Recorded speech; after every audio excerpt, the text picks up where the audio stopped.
Sir sir Jogi Ramesh family అంశం గత 2 రోజులు పెట్టి పెద్ద ఎత్తున వైరల్ అవుతున్నది. వాళ్ళ అబ్బాయి మాట్లాడిన మాటలు, కోడలు మాట్లాడిన మాటలు, వాళ్ళ ఇంట్లో జరిగిన పంచాయతీ అసలు ఏంటి, ఎటువైపు వెళ్తుంది, అసలు ఏం జరుగుతుంది? నిజంగా చాలా వికృతమైంది, చాలా విచారకరమైంది, అభ్యంతరకరమైంది కూడా.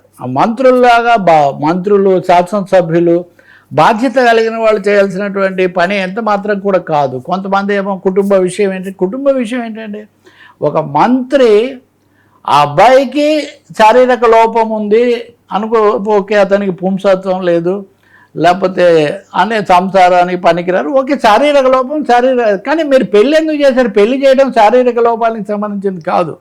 ఆ పెళ్లి కూడా చాలా ఆర్భాటంగా, చాలా ఇదిగా చేసి దానికి సంబంధించిన కట్న కానుకలు ఇవన్నీ కూడా తీసుకొని మనం చూస్తున్న కథనాల ప్రకారం ఇవన్నీ అసలు చేయొచ్చా? ఒక అబ్బాయి లేదా ఒక అమ్మాయి వాళ్ళకి ఏదైనా లోపం ఉందని చెప్తే దాన్ని కప్పిపుచ్చి పెళ్లి చేయటమే ఒకటైతే, దానికోసం ఇవన్నీ తీసుకోవడం ఒకటైతే, మూడోది తర్వాత దాన్ని బలవంతంగా ఏదో ఒక విధంగా చేయాలనుకోవడం, నిర్బంధాలకు, లేకపోతే వాళ్ళు ఇప్పుడు ఏమవుతుంది, ముళ్ళు అరిటాక్ సామెతలాగే ఉంటుంది. పెళ్ళి అయిన తర్వాత ఏం జరిగినా ఆ అమ్మాయి అదే కదా చెప్తుంది, నా తప్పు లేదని నేను నిరూపించుకోవడానికి ఇదంతా చేస్తున్నామని. ఇది వ్యక్తిగతంగా జోగి రమేష్ లేకపోతే ఇంకొకరు సమస్య కాదు, అసలు బాధ్యత రాహిత్యం. పదవుల్లో ఉన్న మనుషులు, కుటుంబాలు, సంబంధాలు, కొడుకులు, కోడళ్ళు, లేకపోతే అల్లుళ్ళు, కూతుళ్ళు అంటే వాళ్ళ పట్ల ఉండాల్సిన బాధ్యత అసలు ఎక్కడుంది? బాధ్యత రాహిత్యమే కాకుండా ఒక విధమైన అధికార దర్పం, అవకాశవాదం అన్నీ కలవడం వల్లే ఇవి అవుతున్నాయి. మానవతా సమస్య కూడా ఉంది. ఇది మహిళల పట్ల ఉండాల్సిన గౌరవము, అలాగే కుటుంబాల్లో కొడుకులు, కోడళ్ళు, తల్లులు వాళ్ళ మధ్య ఉండాల్సినటువంటి బంధాలేవి ఇప్పుడు ఆ వీడియోలన్నీ వైరల్ అయిపోయి వినడానికి కూడా కొంతమందికి ఏమో ఇలాంటివి అంటే చాలా ఆసక్తి కాబట్టి వాటిని చాలా ఆసక్తిగా విని ఇంకా కథనాలు చెప్పి తీవ్రమైన వ్యాఖ్యానాలు చేస్తున్నారు. కానీ జరిగిందని ఎవరు కాదనలేరు కదా. జరిగింది కప్పిపుచ్చే అవకాశం ఇక్కడేమీ లేదు కదా. తెలిసి నేను వద్దంటే చేశారని అబ్బాయి చెప్తున్నాడు. కోడలు కంప్లైంట్ కంటే కొడుకు కంప్లైంట్ చాలా సీరియస్ ఇక్కడ. అతను నాకు లోపం ఉంది వద్దు అని చెప్తుంటే అతనికి ఇప్పుడు బయటికి వచ్చి ఇన్ని విషయాలు మాట్లాడేవాళ్ళు, బయటకు వచ్చి ఇన్ని వివాదాలు నడిపేవాళ్ళు, బయటకు వచ్చి ఒంటికాల మీద దూసుకొచ్చేవాళ్ళు తమ అంతర్గత విషయాల్లో, అది కూడా తమవి కూడా కదా, తమ తదుపరి పిల్లలకు సంబంధించినవి, వాళ్ళ అవకాశాన్ని బట్టి దీన్ని బట్టి వాళ్ళు బతుకుతారు. మీరు ఎందుకు ఇదంతా చేశారు? నిజానికి ఇప్పటికైనా పశ్చాత్తాపం లేదు, ఇప్పటికైనా అధికారికమైన వివరణ లేదు. ఈ వైరల్ ఎందుకండి? మీరు ఎందుకు చెప్పరు? ఒక పొరపాటు జరిగింది, లేకపోతే ఒక గ్యాప్ వచ్చింది, ఇలా అనుకుంటే ఇలా అయింది. అది ఈ వీడియో అన్ని చోట్ల అంతగా మాట్లాడే మాజీ మంత్రి గారు ఈ వీడియోలు అన్నింటిలో దాదాపు ఆయన సైలెంట్, ఏదో ఒకటే అలా గొంతు తప్ప వీళ్ళు మాట్లాడటం, లేదా వాళ్ళ అబ్బాయి ఆవేదన, ఆ అమ్మాయి ఆగ్రహం. నిజంగా చాలా ఇటీవల కాలంలో ఈ సామాజిక రంగంలో, కుటుంబ జీవితాల్లో మనం చూడనటువంటి ఒక అసాధారణమైన, చాలా అవాంఛనీయమైన, కొంత అసహ్యకరమైన పరిస్థితి.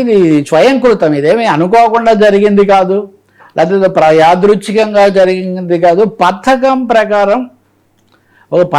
ప్రకారం ఒక కుటుంబంలో ఉన్న సమస్యను, ఒక కుటుంబంలో ఉన్న సమస్యతో ఇంకొక కుటుంబాన్ని కూడా ఇరికించి ఒక కొత్త కుటుంబాన్ని సృష్టించి, అంతే కదా, ఒక కొత్త కుటుంబాన్ని కూడా సృష్టించి, ఇవన్నీ ఆ పెళ్ళికి వచ్చిన వాళ్ళకు, లేదా వాళ్ళ పార్టీ వాళ్ళకు, వాళ్ళ మంత్రివర్గ సభ్యులకు అందరికీ తెలుసు అని కూడా మనం చెప్పలేము. వాళ్ళు లోగుట్టు లాగా వాళ్ళు చేసుకున్నది. దీనికి ఇప్పుడు అందరికీ కూడా వర్తిస్తుంది. ఇప్పుడు మీరు ఫోటో ఇస్తున్నారు మన వాళ్ళు, ఇప్పుడు జగన్మోహన్ రెడ్డి వెళ్ళాడు, ఆయనకి వెళ్ళి తెలుసా లేదు, ఎవరు చెప్పలేరు. లేదు ఇంకో చోటికి ఇంకో చంద్రబాబు వెళ్తారు, లేదా ఇంకోటి పిలిస్తే వెళ్తారు, దీవిస్తారు, ఏదో జరుగుతుంది. నిజంగా ప్రజా జీవితంలో ఉన్నవాళ్ళు అందులో బాగా గట్టిగా మాట్లాడి కాస్త వివాదాస్పదంగా ఉండేవాళ్ళు తమ గురించి కనీసమైన బాధ్యత వహించకపోవడం, పిల్లల భవిష్యత్తుతో చెలగాటమాడడం, మహిళలను ఒక విధంగా ముళ్ళకంప లాంటి దాని మీదకి తొయ్యడం, ఆ తర్వాత కూడా ఇంకా తగదా ఏంటండి ఇక్కడ? ఇప్పుడు ఏదో జరిగిపోయిందని చెప్పలేసుకొని నిశ్శబ్దంగా పక్కకి వెళ్ళి, ఇప్పుడు ఎల్లుండి కోర్టు తీర్పిస్తుందంట. అవును, 21, ఈరోజు మనం 19, రేపు ఎల్లుండి కోర్టు ఏం చెప్తుంది? కోర్టు న్యాయం చేస్తుందని నేను భావిస్తున్నా. అది కూడా మహిళా కుటుంబ న్యాయస్థానం. ఇలాంటివి ఎప్పుడూ చేయకూడదు. ఇవన్నీ మహిళలను చాలా ఇబ్బందిలో పెడతాయి. వాళ్ళ ఆత్మగౌరవాన్ని, బలహీనమైన వాళ్ళు అనుకోండి, ఏమవుతారు, తట్టుకోలేక ఒత్తిడికి గురవుతారు. నిన్న రాజమండ్రిలో ఆ నౌకరాజు అనే ఇంజనీర్ కుటుంబం వాళ్ళందరూ వెళ్ళి దూకేశారు. అవును. ఆ కోచ్ సాదిక్ అనే అతను ఇబ్బంది పెడుతున్నాడు, వేధిస్తున్నారు. వాళ్ళ అబ్బాయి ఏమో అది వరకే చనిపోయారు. ఇందులో కూడా మన మీడియా ఆ కథనాలు ప్రముఖ పత్రికల్లో మీడియాలో చూస్తేనేమో అతను వీళ్ళని ఒక విధంగా ఒత్తిడికి గురి చేశారు అని ఆ నౌకరాజు తండ్రి ఆరోపిస్తున్నారు.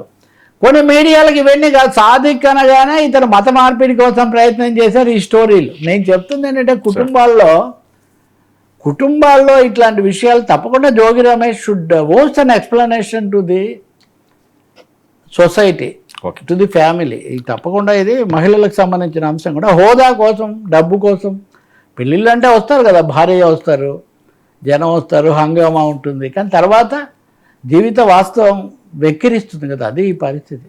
ఇలాంటి కథలు మనం జీవితంలో వింటుంటాం కానీ ప్రాక్టికల్గా రాజకీయ నాయకుల దగ్గర చూడటం.